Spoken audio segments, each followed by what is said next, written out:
Today's daily movement is going to be focused on our core. Now, I've talked about this before. Core is anywhere from our hips to our shoulders. Today, specifically, we're going to be focusing on our abdominals as well as our hip flexors. You're going to need a couple pieces of equipment. We're going to have an abmat and a dumbbell. I'll also give some modifications if you don't have some of the equipment, and I'll be providing this for all levels. So if you guys are joining in, let's get started. The first exercise we're going to be doing is a dumbbell zombie sit-up. So the abmat that we have here, this is in Rogue Fitness. Clearly it's been used a lot.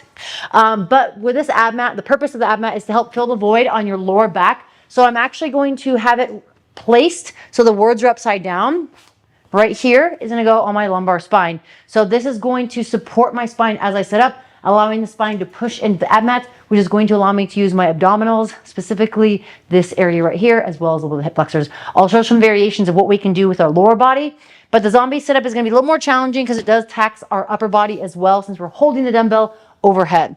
So I'll get to the rep scheme and how many rounds and sets we're going to do. But for the abmat, I want to place it close to my butt where I'm sitting on the floor on my sit bones.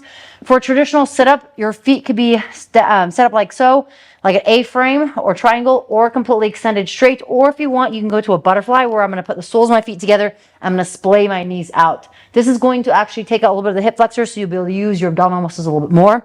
Traditional sit-up looks like so, where I sit all the way back. Shoulder blades touch, hands touch, either by your head here or in front of or above your head. Then you'll sit all the way up. Again, as I sit up, my spine is pressing into the abmat. Now, if I'm adding in the dumbbell, which you can always scale back to a traditional setup for today, for the zombie setup, I'm going to be pushing this dumbbell overhead, walking my arms out. As I sit all the way back, controlled, I'm keeping the dumbbell stacked over my head here. And then as I sit up, I'm extending the dumbbell to get over my head as well. So if you have very tight mobility or tight overhead position, you might feel like that dumbbell is going to pull forward. So start with a light dumbbell or kettlebell if you want.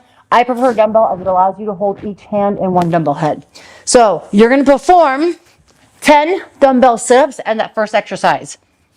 Then as we get to the second exercise, we're going to be doing 10 V-ups. I'll give some modifications for that as well. So a V-up is where you're extended completely, legs and arms. We're going to be hinging from our hips, and we're going to bring both our upper body and lower body up at the same time, creating a V, and you're trying to reach for your ankles and toes. If you have a hard time, you can scale and modify to a V crunch, where you bend your knees kind of into a tuck position and you go for your heels versus going for your toes or ankles, right? So I have a slight bend in my knee. I'm dealing with my sciatica, so it's hard to keep my legs completely straight right now.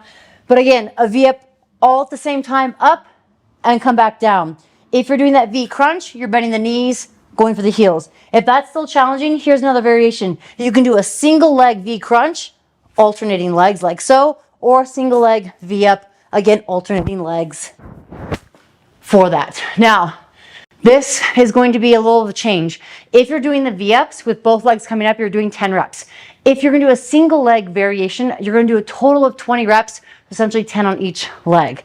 Now, this is going to be focused on the core. We're going to be doing 3 rounds of this. If you want a little more intensity, then you are going to do no rest between the rounds. So you'll do 10 sit-ups, zombie sit-ups, then 10 V-ups or 20 single leg versions.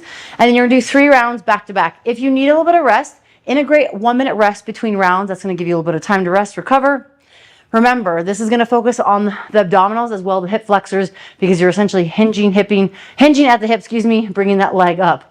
You could always make it more challenging by going a heavier dumbbell, or you could even add a barbell. I have done them with a barbell. They're very challenging, so I highly recommend starting with a dumbbell first off, more so than a barbell. Now, if you guys have any questions specific to this, feel free to leave a comment below.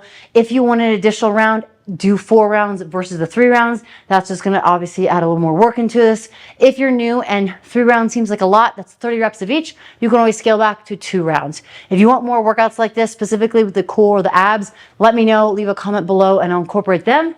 I'll see you guys next time.